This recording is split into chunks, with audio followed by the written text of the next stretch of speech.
So today I'm going to show you how to send a group email in Gmail. So you can manage multiple people quickly and easily with just one click. So to get started, open Gmail onto your computer. Then, you need to click the Google Apps icon on the top right hand corner, a small grid of dots, and select Contacts. Before you can send a group email, you have to add each member individually as a contact. To do that, click Create Contact, then enter the person's name, email address, then click Save.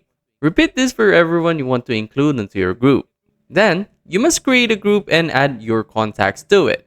You can do that by clicking the plus icon next to the labels and giving your group a name. For example, let's say the group is called Team. Once your group is created, go back to your contacts, select the emails you want to include, then click the label icon at the top and choose the label you created earlier. In this case, Team is gonna be the name. Now you're ready to send the group email, go back to Gmail and click Compose. In this field, type the name of your label. Gmail will instantly suggest it. Select Team, and all of your group members will automatically appear.